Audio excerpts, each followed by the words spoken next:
Hey everybody, today we have a very special and exciting unboxing from Seath Designs. Now, before I get on with the unboxing and the video, this will be the first time I've ever had to do this, but I just need to say that this balisong was sent to me for free for the purposes of reviewing / showing it off. So, while these opinions are going to be my own, I was sent this for free, I did not buy it, so take that for what you will. This piece of paper did not ship with it, it's just covering up my name. But without further ado, let us get in here and try to cut near the top because I really don't want to stab through anything important. Alright, there we go. So, let's see what we have in the packaging. Alright, so we have spare hardware. Looks like 2 sets of spare hardware from the Bally's, actually. Interesting. Looks like there's some kind of pin, but it's not a Zen pin. I'm thinking there might be parts here from 2 different Bally's balisongs. This is an ID card. In here, let's just open that up. See what we got in here.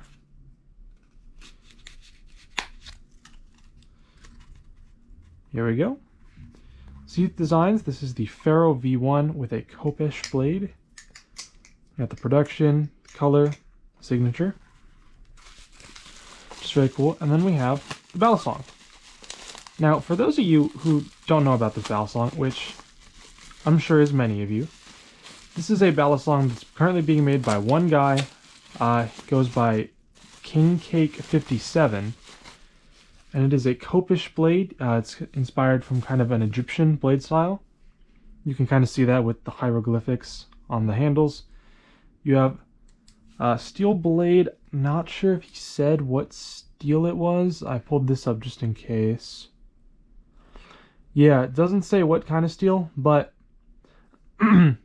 these are resin scales, and it's a steel blade, unhardened. So basically, this balisong is not something you would want to get as a beginner, although it is at a rather beginner-friendly price. These start at just $75. This is like the base model that would be $75.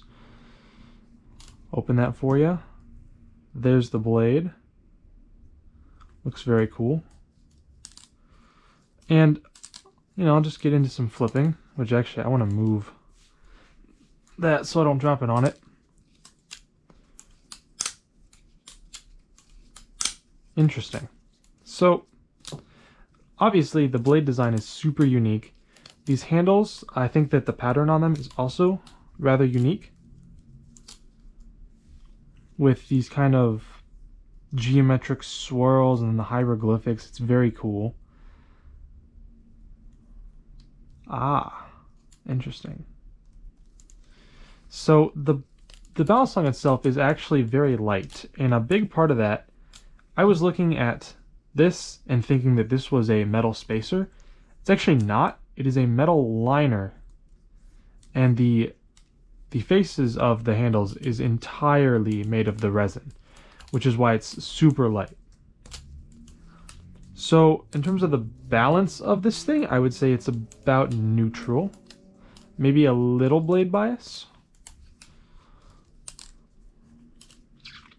I do think that this design is super unique.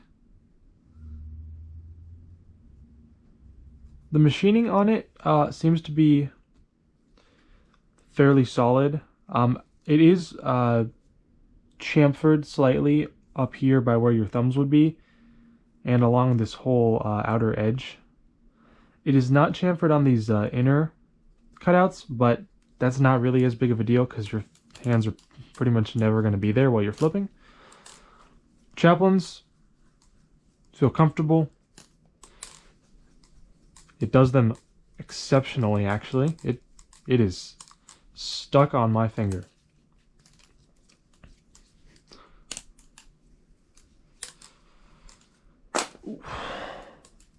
So as I was saying, these are the resin handles with unhardened steel blade.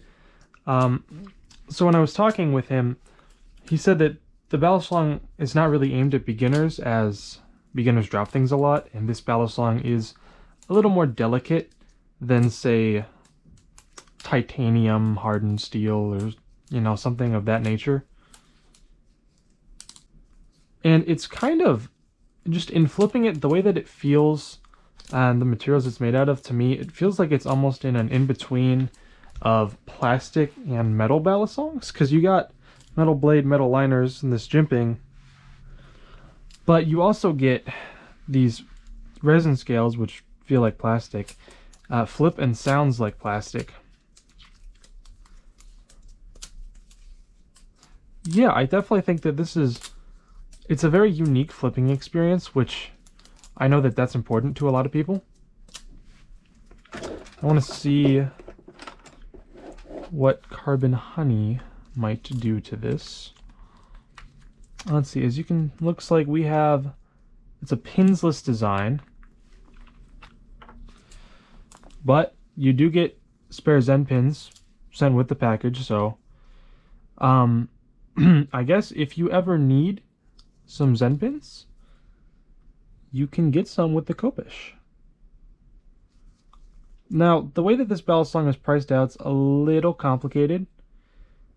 So like I said, this one is $75. That's what they start at. And then it goes up from there based on the customization that you want. So if you want something super fancy,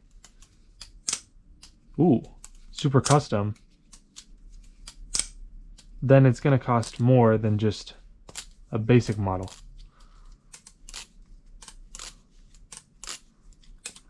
Interesting.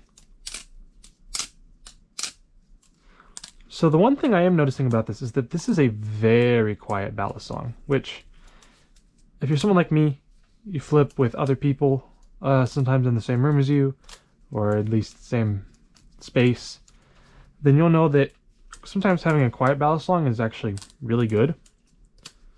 So I actually do really like it for that. It's definitely, it feels a lot less sluggish now that there's some carbon honey in it, and I do feel like I can kind of do all of the tricks that I would normally do pretty much unimpeded, which I think is a good sign. Let's see, how does it... Ooh, was that me or the belly? Choker fans are actually not that... don't feel very good. You can do them. No, that one was alright. So very interesting. Let's see, let's see normal fans. Yep, super flat, just keeps on going. That's what you kind of expect with that neutral blade bias kind of balance. You're gonna get something kind of like that. Obviously I spent a lot of this video just talking about kind of what the balisong is. But I also want to been getting my thoughts in there a little bit. Now, I'm not someone who really does ladders. This jimping, I think, is going to be more than enough. Yeah.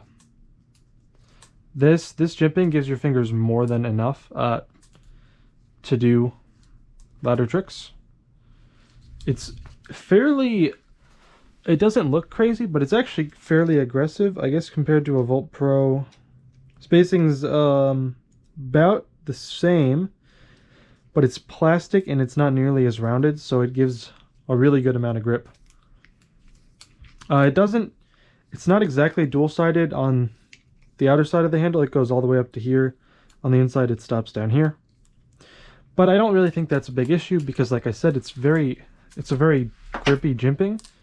So even only having it on one side in some areas does not really affect the balisong. In terms of things I don't like about it, just so I can kind of say what my thoughts are in that aspect.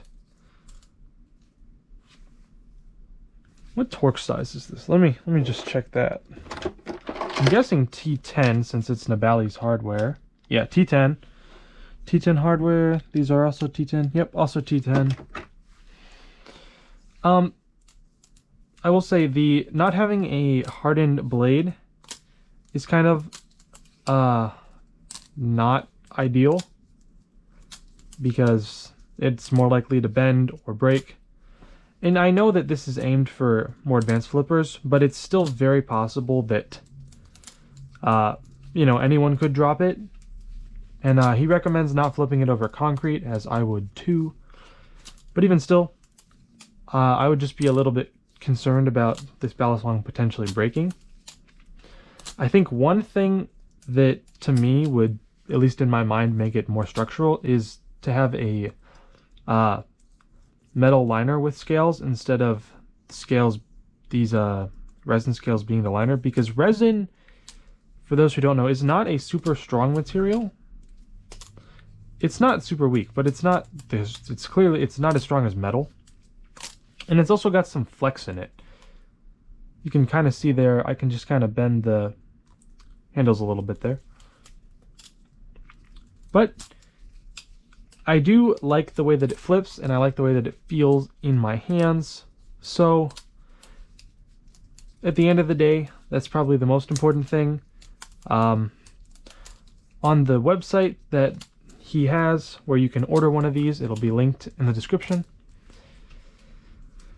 There is a thing about warranty, so if it does break, you know, you can contact him. I'm sure that he'd be willing to work with you on that.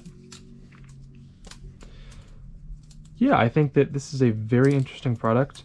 I'm very interested to potentially check out more things from him in the future, whether that's stuff sent to me, stuff I buy. I think that this is very interesting, and I think that as a maker, Seath Designs has very unique looking things that I think have some really cool inspirations behind them. The last thing I wanted to mention is there's a bite handle indicator all the way up here. I'm not really sure what the purpose of that is, other than aesthetics, because even if I was to just chaplain on the bite handle, you would never feel it. So I don't know if that's a machining thing, not wanting to put it down here, but maybe if it's possible to move this bite handle indicator down to here where you would actually feel it. But as the card said, this is a V1. These are very much still early productions. He's only, I think, done a couple batches of these, and they're made to order, so still very much a brand new maker getting into things.